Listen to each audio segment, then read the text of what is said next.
5 milyan oo dollar si nin Muslim ah loogu dilo asagoo salaad ku jira. Waa maxay sababta loo beegsanayo hogaamiyahan dhalinyarada ah ee Afrikada Dhexe? Waa sheeko naxdin leh, laakiin sidoo kale waa mid wax dhiirigelinaysa. Waa sheekada Kabtan Ibrahim Traore, geesiga yar ee Burkina Faso.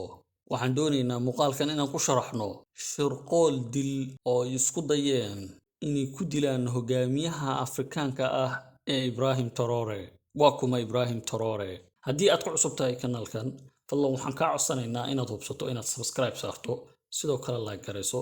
Tani waxay naga caawinaysaa in kanaalkeena uu gaaro meel fog, muuqaalkan uu baaho. Mahadsanid. Ku soo dhawaada mowduuceena maanta.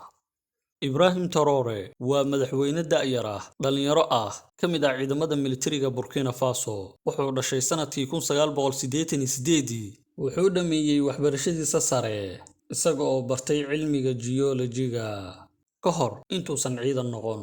Dalkiisa Burkina Faso waa dal ku yaala galbeedka Afrika, kaasi oo muddo dheer la daalaa dhacayay dagaallo, faqri iyo faragelin shisheeye, gaar ahaan Faransiiska. Markii uu arkay sida dalkiisu u burburayo, Traore wuxuu go'aansaday inuu u istaago badbaadada shacabka isaga oo ku sugnaa safka hore ee ciidanka.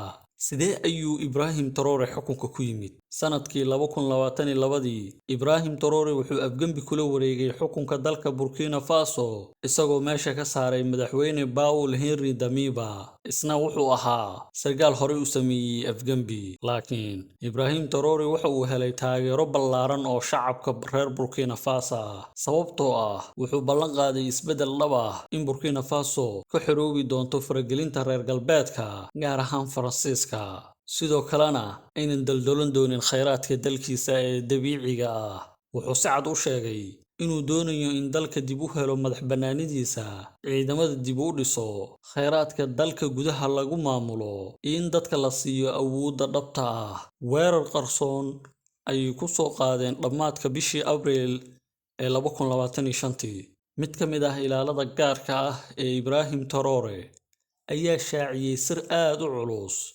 Wuxuu sheegay in la siiyay 5 milyan oo dollar si uu u dilo madaxweynaha xilli uu salaad ku jiray. Waxaa la qorsheeyay in weerarku ka dhaco masaajidka madaxweynuhu ku tukanayay si fudud loo dilo, laakiin Ilaaha weyn ayaa la jiray. Ilaaliyahaas Muslimka ahi wuxuu diiday dhiigga Traore. Wuxuu sheegay inuu yahay nin Muslim ah, shacabkiisana u adeega. Waxaan door bidayaa inaan u dhinto isaga inta aan u gacan gelin lahaa dalkayga cadow shisheeye. Tan iyo markii uu xukun ka qabtay, Ibrahim Traore wuxuu ka badbaaday in ka badan 18 isku day oo lagu dili lahaa. Maxaa sabab u ah isku dayadan? Jawaabtu waa mid cad. Wuxuu diiday faragelinta reer galbeedka, wuxuu eriyay ciidamada Faransiiska, wuxuuna joojiyay xiriirka uu la leeyahay gebi ahaantoodba, isagoo sidoo kale joojiyay dhammaan qandaraasyadii lagula jiray shirkadaha reer galbeedka, kuwaasi oo si aan isla xisaabtan lahayn uga macaashi jiray macdanta dalka Burkina Faso. Wuxuuna xiriir la yeeshay wadamada sida Mali iyo Ruushka. Wuxuu noqday astaan u taagan is-xoreynta Afrika, isagoo hadallo culus oo dhiirigelin leh ka jeedinaya golayaasha caalamiga ah, si cadna u sheegaya in Afrika u baahan tahay inay ka xorowdo cadowgeeda. Traore ma aha hogaamiye caadi ah, waa astaanta dhiiranaanta, wadaniyadda iyo mustaqbalka cusub ee Afrika.